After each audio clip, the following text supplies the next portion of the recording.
Kamu boleh cerita. Nah, kali ini kita akan bahas sesuatu yang sangat dekat dengan kehidupan berpasangan ya, yaitu cemburu. Lebih tepatnya bagaimana mengelola cemburu supaya tidak merusak rasa percaya. Teman-teman, cemburu itu bukan satu perasaan tunggal. Cemburu itu gabungan. Ada marah dan ada takut.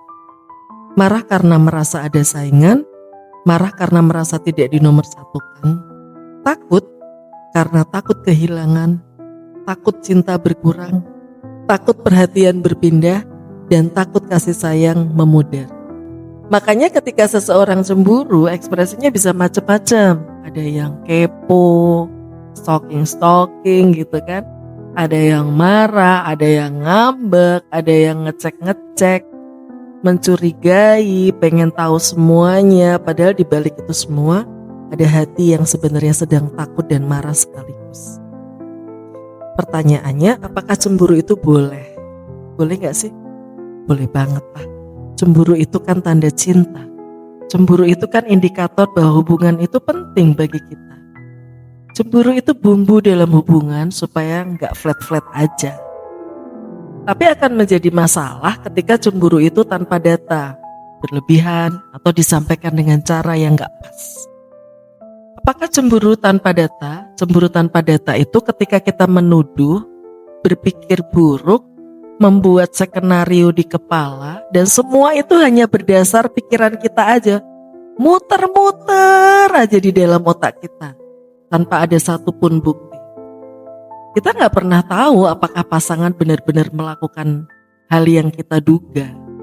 Kita juga gak tahu apakah dia hanya flittering aja.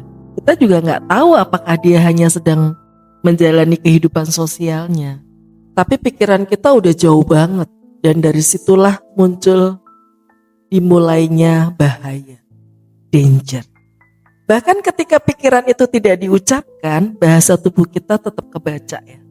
Energi kita berubah, nada bicara kita berubah, pasangan akan merasakan jarak itu. Kemudian ada juga tuh cemburu yang berlebihan. Cemburu berlebihan itu ketika hal yang normal kita anggap tidak normal. Misalnya nih, suami atau istri berinteraksi secara wajar dengan orang lain. Karena kita nih makhluk sosial, tapi kita menganggap itu ancaman besar, padahal interaksinya belum melewati batas syariat. Kadang yang membuat cemburu menjadi besar adalah ketika kita membiarkan pikiran berputar-putar di kepala dan gak dikelola. Terus gimana nih cara ngelolanya? Kita sampaikan, kita bilang baik-baik.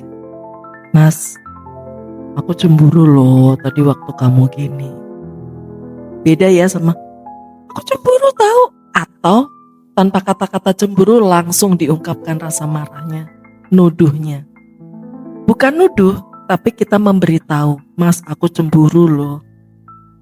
Dan di sini penting ada kerjasama dari pasangan. Karena laki-laki dan perempuan sebenarnya dua-duanya punya rasa cemburu. Bedanya kadang kalau laki-laki suka ditahan, suka ditutupin, diem. Tapi ada juga tuh yang meledak-ledak. Kalau perempuan ada yang nangis, ada yang marah, atau juga diem. Silent treatment. Kalau dua-duanya punya mindset bahwa cemburu adalah bentuk cinta, maka responnya pun lembut. Mungkin dengan senyuman walaupun hatinya gedek kali ya. Mungkin dengan pelukan, mungkin dengan kata-kata yang meyakinkan. Menjelaskan bahwa tidak ada apa-apa, menenangkan supaya nggak insecure. Tapi kalau responnya justru marah, defensif, menyerang balik, ini bisa jadi ada dua kemungkinan nih. Yang pertama, memang itu caranya menghadapi masalah. Atau yang kedua, memang ada sesuatu yang sedang dia tutupin. Ketika seseorang merasa hampir ketahuan, kadang responnya menjadi berlebihan. Marahnya besar, nada suaranya tinggi, dan itu memicu pasangan yang cemburu tadi jadi semakin membara emosinya. Disinilah cemburu yang awalnya normal berubah menjadi keributan besar. Komunikasi rusak, hubungan pun goyah. Padahal tadi di awal kita udah sepakat bahwa cemburu itu perlu. Cemburu itu bisa menghangatkan hubungan, bahkan bisa membuat dua orang lebih saling menjaga, bisa menjadi tanda cinta yang indah, asalkan dikelola dengan benar. Jadi teman-teman, kunci dari mengelola cemburu supaya nggak merusak rasa percaya adalah pertama, kita sadari dulu emosinya. Oh, aku sedang takut nih, aku sedang marah nih. Yang kedua, sampaikan dengan cara yang baik. Bukan nuduh, tapi mengungkapkan perasaan. 3, jaga batas-batas dalam hubungan, termasuk dalam hal menolong lawan jenis. Yang keempat, lihat gimana respon pasangan. Respon yang sehat memperkuat hubungan, tapi respon yang defensif perlu diwaspadai. Dan yang terakhir, ingat bahwa cemburu adalah bumbu, bukan bom. Dia perlu dipakai, tapi jangan berlebihan, nanti bisa meledak. Kamu boleh cerita.